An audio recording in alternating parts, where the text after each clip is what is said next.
Well, what are we up to today? Well, it's been a long time since I've done any actual proper electronic stuff, which is the kind of thing I actually enjoy doing. Probably a lot more than chasing Lucas wiring. So I got this kit here. This is going to get used in the ambulance. I wanted a retro sort of looking clock. So I ordered an LED clock kit. And evidently it comes with acrylic laser cut case, which I had planned to make myself anyway. But the clock kit is interesting. It is the green version. I think I got this off eBay. I didn't really bother looking at what the seller was. I can probably dig it up if anybody's interested. But we have an entire clock on a chip from STC here. This is, what do we got? It's a 15W404AS, which I think is a whole, that might actually be a system on a chip. That's oh no, that's the 7-segment display. So I think that's a timer chip. DS1302, that's a real-time clock chip. That's an RTC, and that is a 7-segment driver. So we've got chip sockets, that makes life easy. We've got our 4 7-segment LED displays. Oh, we're fancy. We've got a bit of polarizer here. We've got our circuit board, which, oh, that looks nice, little circuit board. Everything's on the back, and the displays are on the front, I think. Or do these, oh, maybe this sits over the top. Huh, this will be interesting. I guess there's going to be some instructions. But yeah, nice circuit board, actually done very well. Yeah, so it's a U2 STC15, so that's a system on a chip with a DS1302 and a little battery on here. I wonder if they've given us the battery. There's our instructions. Here's our resistor bank. So these will be resistors to current limit resistors for each segment of the LED display. So they're obviously not common anodes or anything like that. We've got a little 12-volt plug in there. We've got a beeper, so I guess it's got beeper and 2 buttons for time. And we've got an LDR, which probably means it's got some daylight sensing, so it can auto dim. That's nifty. A bit more than expected. There's a crystal, timing crystal in here. So I probably need to supply the battery looking at that. That won't be too hard. I can get them locally. So yeah, very, very nifty. I had plans on converting this to 24 volt to run off the system I've got, but I think 12 volt will be fine. I can run this off the 24 to 12 volt converter. Alright, so yeah, and there's a bunch of screws to put the case together. Dainty little 2mm screws. Alright, well, this will be nice. We'll do more of this shortly. Alright, so it's the next morning and I decided to unpack stuff. And I kind of started a little bit early before the camera was on. Now they give you quite detailed circuit diagrams and schematics, but you're on your own when it comes to the case. So I managed to, by logical deduction, work out where all the holes needed to be relative to the circuit board. Now, when it all goes together in the final step, these 2 case halves will go together like so. Given the way that they've used these nuts and bolts, I've used this method to join things together before as well.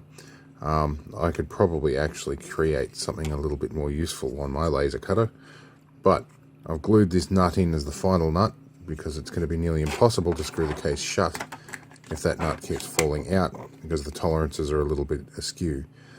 Anyway, they do give you a couple of extra nuts, and I dropped like 2 or 3 of them on the floor, so I have just enough now. Certainly more cause to glue that nut in, although I think I do have some 2mm stuff floating around. Anyway, let's start by putting chip sockets in because I like doing them, and then we can work around with all the other components, the resistors and all the other stuff. I went through looking through this bag of parts, and they included a chip socket for this system on a chip, but not one for the real-time clock. So I'm going to put one of these on here because I do have a few real-time clock chips. I also looked up the specs on this chip last night too, and it's 512K of SRAM and I think 15.5K of flash memory on here, and it's an 8051 CPU in there. So it is pretty much like a Commodore 64 or something, or maybe more like a 386 on a chip. It's actually not bad, and it's all low power. So yeah, let's keep going. Now, a little trick that I use when putting chip sockets in is to, I push it in firmly with my finger from underneath, and I take pin 1s, pins 4, pins 5 and pin 8, and bend them over. That keeps it all nice and level in there, and then I can solder it in nicely. And I do the same thing with a long chip, just the 4 corners. And I have a little spudger tool like this, courtesy of Tinkerman Mick.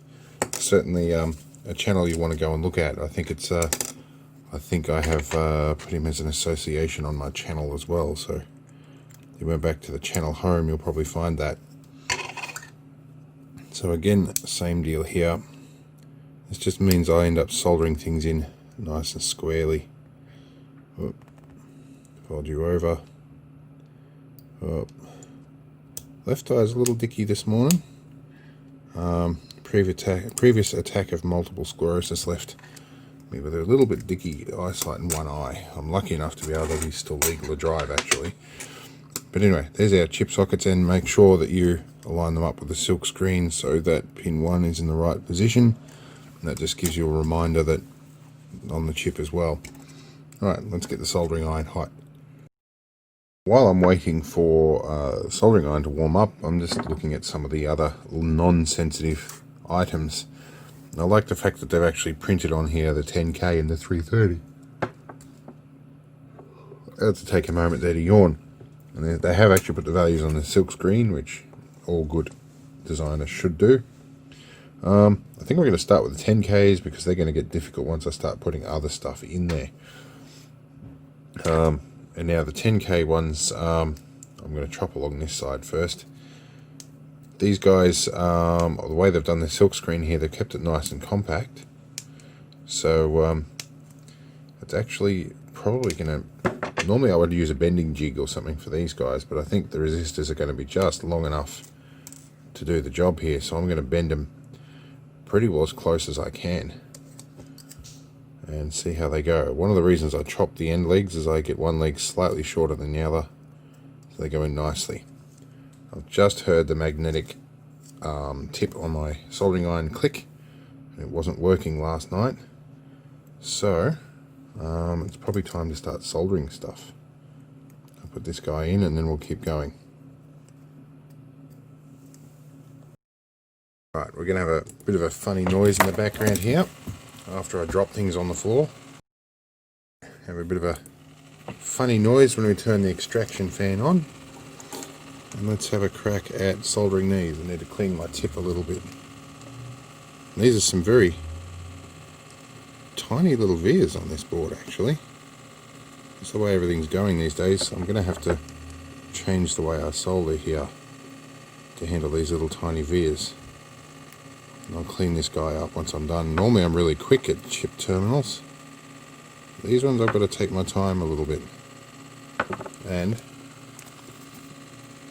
I'm probably using slightly bigger diameter solder than I need for this, so there's also why I use chip sockets, because I have to go slower, which means the risk of overheating a chip is higher. So normally these things are my favourite things. I can whiz along at 90 miles an hour. And silly me, I put a couple of long leg components in here that I now have to juggle around. Probably should have waited and been patient. Right. I have a smaller iron that I might end up using for some of this, because this actually is kind of a jumbo iron for this job. I'm also looking at this board at a funny angle because I've got a camera in the way, so that kind of cramps my style a little bit. And Google, and I have actually confirmed this, Google has on Android devices such as the one I'm filming on, it will give you push notifications when it notices you're active, not when you're not. So it's no coincidence that every time I start filming, I get push notifications. Even though I have disabled the bulk of them, it still interrupts my filming. So Android, you might be doing yourself out of a lucrative position for filming. I may be going back to using GoPros. Alright, now I've got that big socket done. I'll get a few more of these done off camera. Alright, well that's resistors and chip sockets done. Now we've got a spare 10k and a spare 330k or 330 ohm resistor. I think that's mostly because of they come in certain size packs and they don't want to snip an individual one out. I don't blame them given the price of this. Alright, so there's a few other, we've got to do some capacitors in here. I might do them next. And then we'll get our crystal here, and we'll do the biggest sockets and stuff last because that's a pain in the ass to do them. And I might even put the 7-segment displays in, which I'm going to guess they go in this side first. I'll be checking, they've been nice enough to give me this square pad to indicate pin 1, but I'll be checking the diagram for those. Alright, let's find my capacitors. Now, one thing I really like about this is they've used the IEC code on the board here. So it says C1 is a 104, so 104 here. IEC codes are something I have a bit of a hard time figuring out. They're not as intuitive to me.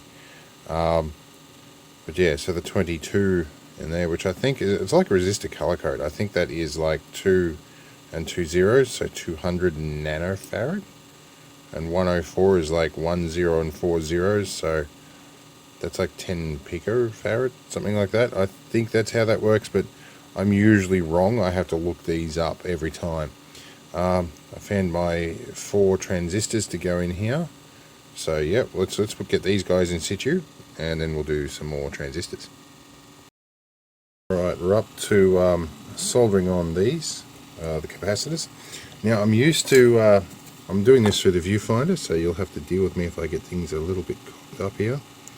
You'll notice I like to bend the leads away. I notice a lot of people don't do that, but I like to bend the leads just slightly away from the socket and then hang it upside down. Then my components stay exactly where I intended them to. They sort of hang suspended in the right position. Now they have given me what looks like an extra ceramic capacitor here. It might be just a spare in case I lose one, and I just bumped my camera here. So, yeah. Sorry if I have to stop while I concentrate. Multitasking is not something I can do these days. I think it's got something to do with brain lesions, which I'm actually overdue for another MRI. I should have booked that yet, but I have been so overwhelmed with everything. I'm supposed to get another JC virus test too because I'm taking Tysabri for MS. So anyway,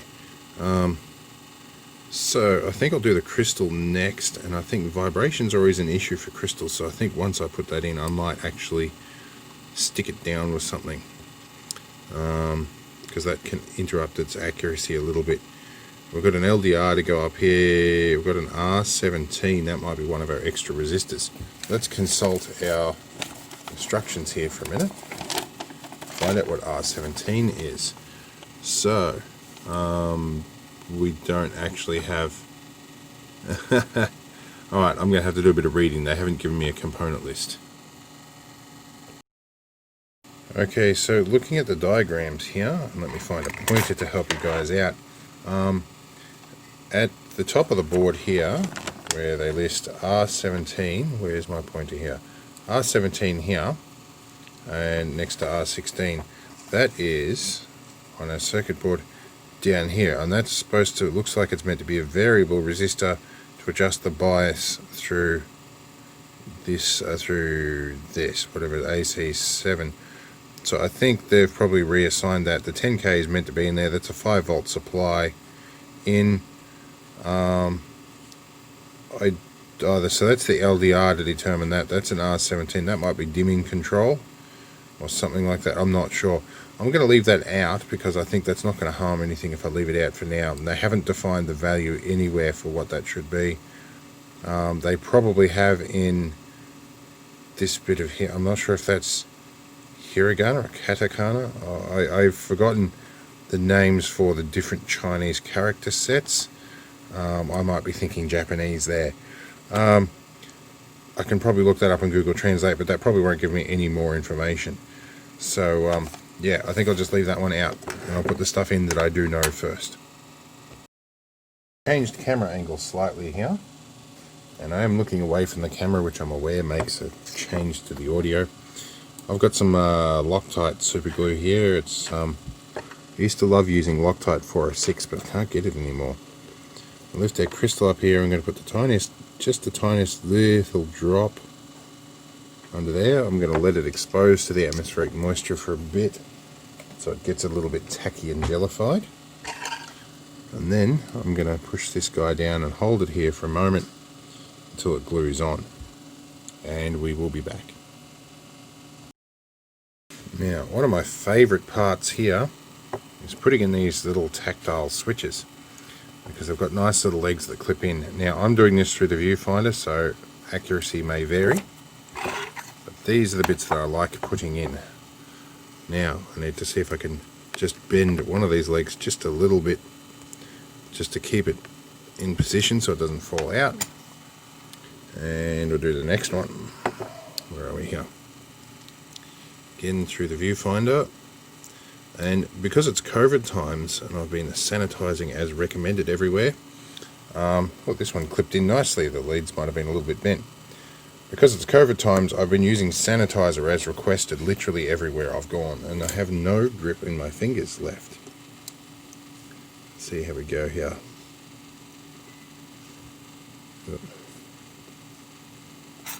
I clean my iron with steel wool every few joins. Steel wool's nice. I like it as opposed to a sponge because you don't lose tip temperature. You don't have that recovery time. I tend to get more consistent joins when I'm doing this. And I like the chisel tip, or not so much a chisel tip, but I have the shape of the iron here. I've got this kind of tip here, which I have been using for years. These people that destroy tips and go through soldering iron tips, I haven't needed to change that tip in over 20 years. No, I tell a lie. It's been about 16 years, no, 17 years since I've had to change that tip, because I look after them. I don't do silly shit with my tips. Alright, I've got power socket to do here, PAs are here, I've got transistors. Transistors I think have got to go in next. They're all 8550s. So they're all the same. I can't get them reversed, and they've given me a good indication as to the shape of the transistor. I'm going to get them seated in. Here we go. Now I infer from the silk screen that this is the orientation they go in. Oh, I should have shown you doing that. I'm not going to pull that one out again. These guys are going to sit in alright just from the tension on the legs. So let's see if I can demonstrate me getting one of these in. I hook the first lead, I stretch it out to the second, then to the third. It's a bit of a trick. Now I better just check on the instructions, just make sure that I am indeed correct before I solder these guys in. Give us a moment. The documentation is unclear, short of actually looking up a data sheet for these guys and figuring out when the base collector and emitter is. I'm just going to have to go with this. And look, I haven't been wrong yet following the silk screen, except for my own boards where I got the silk screen wrong, but that is a story for another day, especially because it makes me look bad. Anyway, alright, there's our 4 in. Flip these over and solder these guys in. Where are we? Transistors like this, I don't like to spend a lot of time on the wire, because they can overheat pretty badly and then behave really weirdly. So I tend to go into the big blob of solder and go in quick. Again, I'm working through a viewfinder here. It kind of cramps my style a little bit. So that I don't screw these up, and because I don't have any 8550s in my collection of spare parts, I'm going to do the other couple of these off camera. Alright, we've got most of the bigger stuff in, the battery holder, the power socket and the piezo beeper with positive in the correct orientation. P3 is for a jumper by the look of things, but crucially I'll be able to access that once I've put the LED modules on. So yeah, I'm going to look at that in a second. And I think I've got everything else on the board done. I haven't inserted the chips yet, but I'm going to do that very last. R17, still no idea what that's all about, but it's the only vacant slot. So I can put a 2-pin header in here later, and I can use that for what we need to do. I haven't read what it's all about, but I think it's like 24-hour time jumper or something. Alright, so let's get these modules off the foam that's up here. And we'll probably need to straighten pins, I'm going to guess. We will. So I'll get these guys in, and they've got the dot marked on the board to tell us where they should go. Alrighty. Alright, well I did have to straighten some pins. They've been a bit squished in shipping, so I've got a bit of work here. Right, so I've got all the pins straight on these, and I was about to put them in here, and I noticed that you've got your dot markers on the bottom here. This one's got it way up here, and I thought that might have been a problem with screen printing. But there's a special note in the documentation that says that the third Nixie tube, we're not using Nixie tubes, but the third segment's got to be put in the other way up. I'm not sure why that is, or maybe it was easier with grounding, but we'll find out. Right, I've got one segment in here, and before I start parking them next to each other, I'm going to peel the film off the top. I'm going to do that with all of them, that way I don't have to worry about getting stuck between them. Right, we've got our segments on with one upside down as per instructions, which feels very wrong. And we're going to give it a bit of a clean up with some contact cleaner. And scrub some of the flux off the board, because I use flux core solder. Just give some of the biggest ones a bit of a scrub. And it cleans up any oxidization in these chip sockets before the chip's in. I'll see if I have a chip insertion tool. I don't know if I've got one long enough for this big system on a chip, but we'll see how we go. Alright, let's find the chip tools. Alright, we're going to start with the real-time clock module here for a minute, which is, where are we? This guy is our DSI 1302. I've installed them on Raspberry Pis and Arduinos and stuff before. We're going to grab this guy and push her into our chip insertion tool here, if I can get it in here. Sometimes the most challenging bit is getting it into the tool first. There we go. We're in, and we're in slightly cockeyed, so we want to get that guy in straight. And then bend our pins parallel to the edge of the tool, and we need to orient the correct way around or we're wasting our time. That is pin 1 in that direction. So pin 1 is in this direction, and we've got a bit of compound sitting on there still. It'll evaporate off. It's not conductive anyway. So there is pin 1 and pin 1 in that direction. We'll get these guys lined up and push in. This is where we usually break it. No, it's gone in nicely. Now the bigger problem is going to be this chip. I haven't got an insertion tool big enough for that, but we'll see how we go. This one I'm going to use a slightly different trick. Now I generally don't like to be touching the pins, but I have my wrist on an anti-static grounding strip. These ones I need to bend inwards just a tiny bit. I'm going to use something long and flat and just press gently. And hopefully that should line them up just enough to get them in that socket nicely. Alright, because I think I'm asking for trouble using the chip insertion tool. There we go. You need just a little bit more. Trick is not to go too far. Alright, that corner pin did go a little too far. These are steel pins too, so you only get a couple of bends out of them. Too many and they break off. See if we can get you in. I've got one side in. I'm just going to gently just guide the rest of these guys in using the spudger tool, and I'm going to slip and do something stupid just like I did just there. So I am going to have to lift this out and realign all of those guys. Alright, put them all back again. Yep. I might just give these a manual bend about 4 at a time along this way. Well, and that's the risk you run by doing that, by bending those guys. Alright, now that you watched me destroy a chip, let's see if we can still get it in the socket. Alright, I think everything looks to be in position. Alright, cool. I think we're in. We didn't break any pins.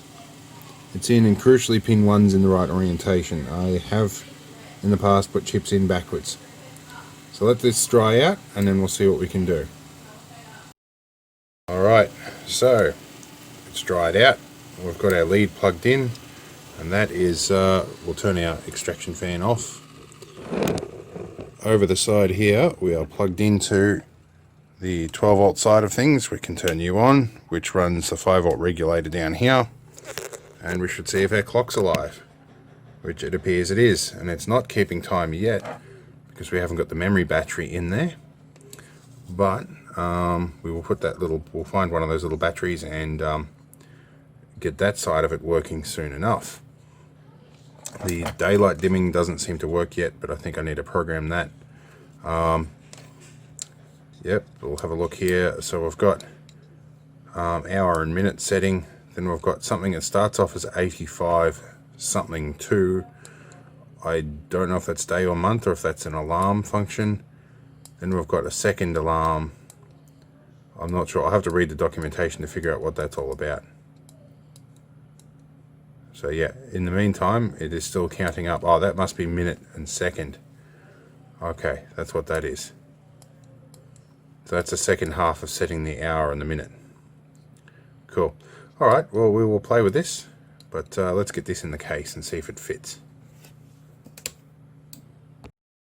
So the case that I assembled earlier this morning, we're going to put our filter in. In fact, I'm not sure which way around this is actually meant to go. I guess that will be dictated by those buttons. That looks like that actually is meant to go in that way. But I could flip that end piece around and I could put it that way up. No, it wouldn't fit. Right, so we'll put our filter in that way. And we'll drop our clock in this way round. And it should, I hope, fit. That looks like that fits where it's meant to. Although our filter slid out in that process, so we'll shove it back in. That probably needs a little bit of trimming, I think. It does slightly, but for the moment we're going to put this back on and see if we can fit the whole thing on accordingly. Yep, and I have a screw where I shouldn't. That's probably why it's not going on. We'll be back in a minute. Well, we're all pretty well done here. We're upside down, but there you go. So we have a working clock with the screen in, or the polarizer layer. I had to trim that down a little bit.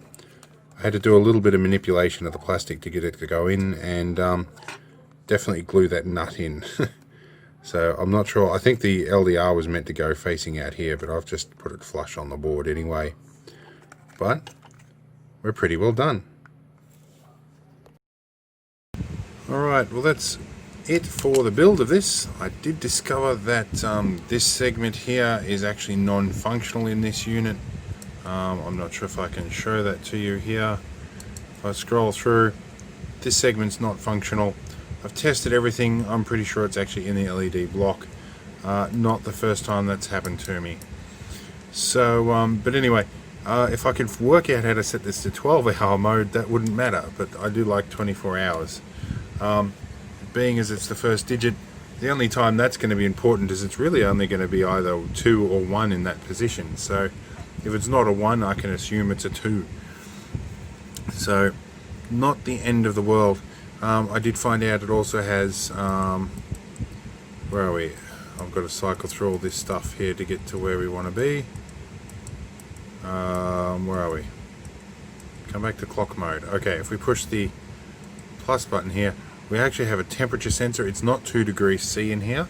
I found if I go to try and correct that, I end up with this sort of a scenario. They're using a capacitor and not a thermistor for temperature, so I don't know what's going on there.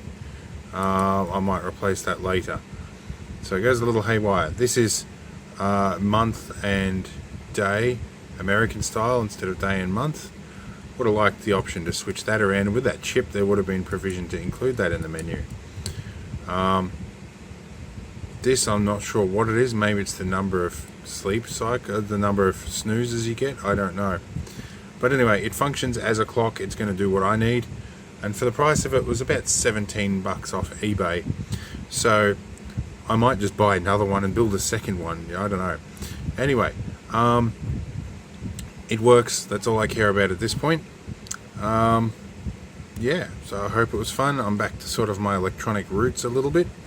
I've still got stuff to do with the ambulance. There's loads more videos to come, but I'm tired, and my MS infusion's coming up soon. It's going to put me out of action for a little while. But anyway, we will do what we can do. See you in the next one. I hope you had fun. Why not subscribe? Everybody else is doing it. Oh, that's it doing its regular thing. We'll turn that off. That was temperature correction. How to ruin a video. Alright. What we had to do to correct that, we had to go through to back to the time thing. Well, I was going to say everybody's subscribing, so why don't you guys try it? We'll fix that. So yeah, subscribe if you like. I don't make any money out of this channel. I haven't monetized it. I'm not planning to. If I do, that'll be some freak event. You can all pick on me then. Anyway, see you all in the next video, and thank you to my one Patreon Gauger, or my one patron Gauger. I can never pronounce that name, but yeah, he still is a patron, my sole only patron. Surprising. So anyway, catch us next time.